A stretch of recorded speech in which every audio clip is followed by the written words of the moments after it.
पढ़ रहे हैं कि जे हमारे जो जैसे कि एक नौकरी के हिसाब से पढ़ते हैं और एक हम विद्या पढ़ रहे हैं अपने हाई स्कूल में पास होने के लिए, एक इंटर में पास होने के लिए, BA BSc अन्य प्रकार की विद्या हैं।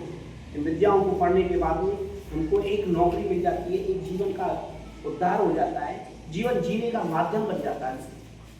पैसा कमाने का एक तरीका होता है, मगर जीवन का उद्धार किससे होता है वो सच्ची बात नहीं पता है किसी को। वो जैसे कि हमारी सबसे बड़ी भाषा बोली जाती है संस्कृत, और संस्कृत हमारी देवों की भाषा है, इसे कहते हैं देववाणी। और देववाणी के द्वारा, जैसे अब आप कहेंगे कि देववाणी से कैसे उद्धार हो जाएगा। एक फिजिक्स वाला टीचर है, वो पढ़ लिख गया तो टीचर ट्यूशन पढ़ा रहा है और स्कूल में पढ़ा रहा है तो उसका उद्धार हो गया।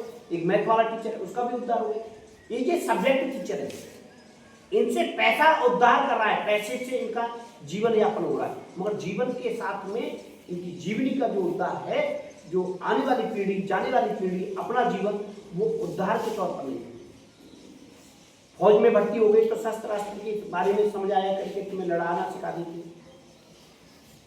मगर जिन जैसे काशी में गए, वाराणसी में गए, है ना, वृंदावन में गए, तुम अयोध्या में गए, उन जगह पर जाने के बाद में आप लोगों ने एक देववाणी का कोई अच्छा मंत्र के साथ में, अच्छी ऊर्जा एनर्जी के साथ में आपने कोई कथावाचकता का रूप प्रकट कर लिया, या पंडित शास्त्री या शास्त्र का ज्ञान कर लिया, और कुछ भी आप लोगों ने सीखने के बाद में, देव भाषा बोलने के बाद आप लोग अपने आप में जीवन में उद्धार की तरफ चलेंगे।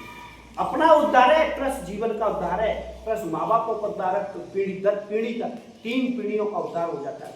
अब तुम कहेंगे कैसे सर? देखो, एक 12 पास करने के बाद में एक बच्चा, या 8 पास करने के बाद में एक बच्चा छोटा सा वृंदावन में जाकर के अपने गुरु शास्त्री आचार्य प्रचार जो कथावाचक होते हैं उनकी सेवा करता है, उनसे कुछ गुरु मंत्र लेता है, कुछ गुरु दक्षिणा लेता है। लेने के बाद में वो बन जाता है व्यास महाराज की गद्दी पर बैठने के काबिल, वो कथा करने के काबिल बन जाते हैं, वो पंडित जी शास्त्री जी हो जाते हैं।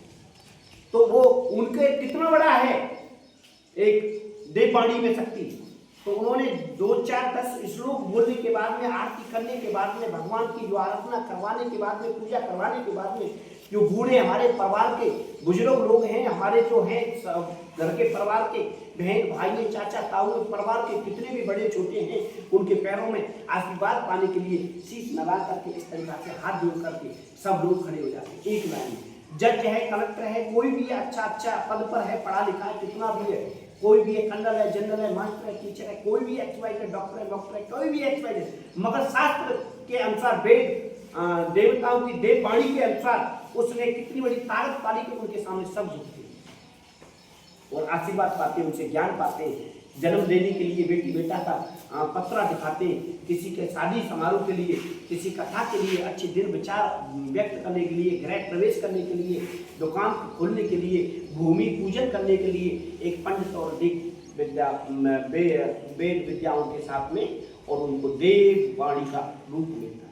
उनकी कितनी पूजा होती है, उनको पैसा भी मिलता है। अब कितने व्यास महाराज और वो कितना अच्छा पैसा कमा रहे, मोटा पैसा कमाते हैं, गाड़ी घोड़ाओं में अच्छी तरीका से, और उन्होंने अपना दुनिया में ज्ञान का बखान दिया। तो इसी प्रकार से आप लोग कहेंगे कि नहीं, मैं तो नहीं मानता। जिसके अंदर शरीर में ताकत है, जिस पर मतलब पैसा है, जिसके पास में मतलब कुछ वो है, सब कुछ एनर्जी ऊर्जा है, वही पूछता है कि नहीं। आप ध्यान दो, गौतम बुद्ध थे, बस्ती जिले से निकले हुए थे, और जाने के बाद में आप लोग समझ रहे थे कि उंगली मार डांगू, क्या रास्ते में जाना हुआ तो कुछ लोगों ने, गांव वासियों ने बोला कि पली तरफ मत जाओ महाराज, आपको वो मार काट करके खा जाएगा। क्यों? और आप पर तो कुछ भी नहीं, आप तो भगवा कपड़े पहन के जा रहे हैं। नहीं, कोई बात नहीं। चलते गए, चलते रहे, उंगली मार डांगू ने पीछे से आवाज दी, महाराज कौन है तुम, रुको, बाबा जी रुको, बाबा रुको, फलाने रुको, दिखाने रुको। उनके अच्छे शब्दों के साथ में, बुरे शब्दों के साथ में प्रहार करने वाले शब्द उन पर प्रयोग किए और उनको डराया धमकाया। वो नहीं रुके, आगे से आकर के और वो खड़ा हो गया एक तलवार फटता लेकर, मैं आपको मारूंगा। मैं क्यों मारेगा? कारण क्या है? मेरा कारण क्या है? मुझे बताइए मैंने क्या गलत किया कि मैं तुमको मार के अपना जीवन का उद्धार खाऊंगा, तो इससे जीवन उद्धार होगा। तो जाओ पूछ के आओ अपने परिवार जनों से ये पाप है या पुण्य, तो माने कि सब पाप में शामिल है, पुण्य कहाँ से हुआ कि पूछ के आए, वे भागते उनको, मैंने कि तुम भाग जाओगे कि मैं नहीं रहूंगा, पूछ के आए। तो इस तरीका से तो वे देव वाणी में कितनी बड़ी शक्ति थी, जो शस्त्र लेकर के उनको जो दुनिया को मार मार करके वो अपनी एक उंगलियां काट के माला बनाता था, और वो गौतम बुद्ध के पैरों में पड़े और उनसे आशीर्वाद के मुझे बताओ, मेरा उद्धार बताओ, मैं क्या करूं। मान के तुम राम कथा बोलो, राम राम, मान के राम राम राम राम बोलने के बजाय तो मरा मरा मरा मरा बोलने लगे, उसमें ही उद्धार हो गया। जय हो देव वाणी। धन्यवाद।